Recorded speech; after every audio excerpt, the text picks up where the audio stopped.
Assalamualaikum warahmatullahi wabarakatuh. Baik anak-anak, hari ini kita akan belajar bab yang ketiga, yaitu tentang menghindari sifat tercela. Dalam hal ini kita akan belajar tentang godop atau marah.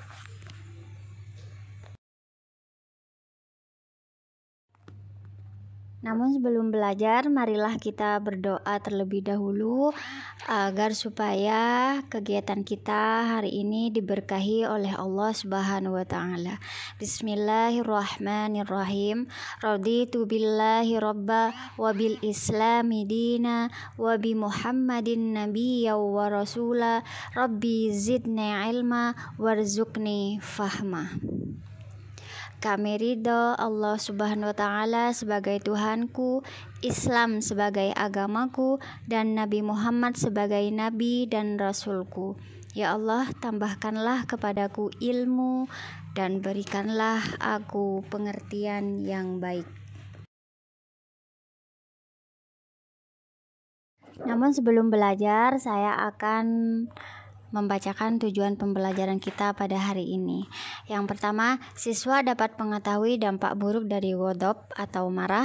Siswa dapat mengamalkan sikap jujur, tanggung jawab, dan santun sebagai cermin dari pemahaman sifat tercela godop. Yang ketiga, siswa dapat menjelaskan konsep, penyebab, dan cara menghindari sifat godop atau marah.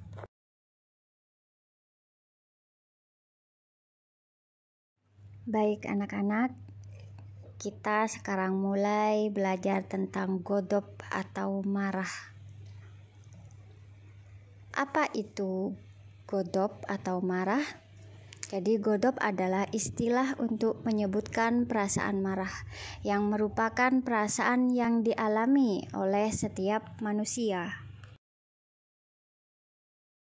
Baik anak-anak, kita sekarang mulai belajar tentang godop atau marah. Apa itu godop atau marah? Jadi godop adalah istilah untuk menyebutkan perasaan marah, yang merupakan perasaan yang dialami oleh setiap manusia. Jadi anak-anak, sebenarnya marah dalam Islam itu diperbolehkan. Marah dalam Islam itu ada dua, yaitu marah yang diperbolehkan dan marah yang tidak diperbolehkan. Marah yang diperbolehkan yaitu contohnya untuk mempertahankan kehormatan. Jadi kalau misal ada anak perempuan dilecehkan, boleh dia mempertahankan kehormatannya. Kemudian contohnya lagi untuk mempertahankan harta. Ya, jadi kalau misalnya pakai sepeda motor kemudian ada begal, boleh kita melindungi diri. Kemudian mempertahankan agama, hak-hak umum, dan lain sebagainya.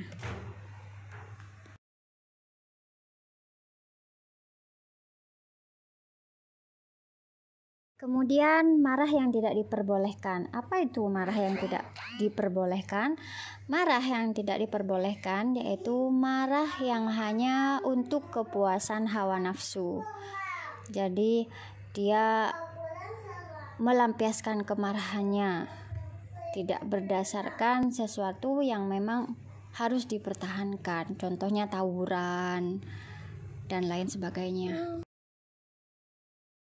Dalam ayat ini sudah jelas bahwasanya menahan amarah adalah salah satu perbuatan yang dicintai Allah. Dan marah merupakan sifat yang tercela yang harus dihindari. Dan menurut Imam Al-Ghazali, kekuatan marah pada manusia itu terletak pada jantungnya. Dan ketika seseorang marah, maka darah tersebut mendidih dan tersebar ke seluruh tubuh seperti air yang mendidih. Perintah untuk menahan marah itu ada dalam Al-Quran surat Ali Imran ayat 133. A'udzu billahi minasyaitonir rajim. Bismillahirrahmanirrahim. Alladzina yunfiquna fis sarra'i wadh-dharra'i wal kadhimina al-ghaidh wal 'afina 'anil nas wallahu yuhibbul muhsinin. orang-orang yang bertakwa, yaitu orang-orang yang berinfak baik di waktu lapang maupun sempit, dan orang-orang yang menahan amarahnya dan memaafkan kesalahan orang lain. Dan Allah mencintai orang yang berbuat kebaikan. Lanjut slide 9. Bagaimana cara kita agar kita bisa menghindari perilaku marah? Yang pertama, kita harus takut akan siksa Allah Subhanahu wa taala. Jadi karena marah ini merupakan sebuah larangan yang tentu akan disiksa oleh Allah apabila kita melakukan larangannya. Kemudian kita harus mengingat bahwa menahan amarah adalah sebuah keutamaan dan merupakan wasiat Rasulullah. Apa itu keutamaannya? Dalam sebuah hadis Rasulullah bersabda, "La taudab walakal jannah." Janganlah marah, maka bagimu surga. Kemudian cara yang paling mudah untuk menghindari dari amarah yaitu dengan mengucap ta'awudz. A'udzubillahi minasyaitonirrajim. Karena marah itu berasal dari setan, jadi kita harus meminta perlindungan kepada Allah dari godaan setan. Selanjutnya, mengubah posisi tubuh seperti yang diajarkan oleh Rasulullah. Jika salah seorang di antara kalian marah dan ia dalam kondisi berdiri, maka hendaklah ia segera duduk. Jika kemarahannya tidak lantas pergi, maka hendaklah ia berbaring. Jadi dari berdiri ke duduk, dari duduk kemudian berbaring.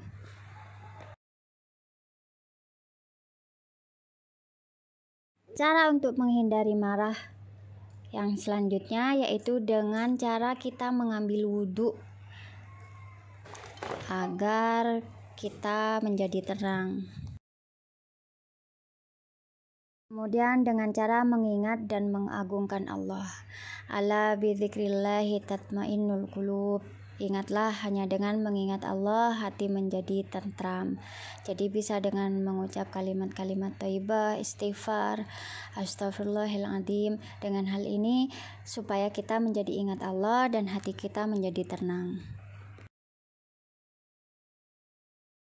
Dengan diam dan meredam emosi.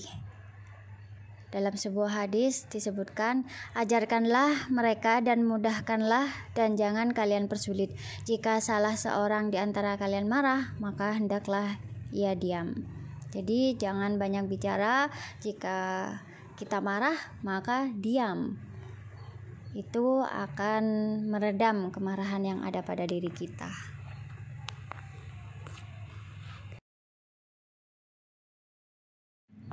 Cara yang terakhir yaitu dengan memberi maaf pada orang yang bersalah kepada kita tersebut. Karena dengan memaafkan, kita tidak terbebani, hati kita menjadi tenang, hati kita menjadi bersih, tidak diliputi dengan kebencian, kedengkian, iri, dan marah itu sendiri. Baik, terima kasih. Semoga belajar kita hari ini dirahmati oleh Allah Subhanahu wa taala. Kita semua mendapatkan ilmu yang bermanfaat dan kegiatan kali ini dicatat oleh Allah Subhanahu wa taala sebagai ibadah. Amin amin ya rabbal alamin. Terima kasih. Wassalamualaikum warahmatullahi wabarakatuh.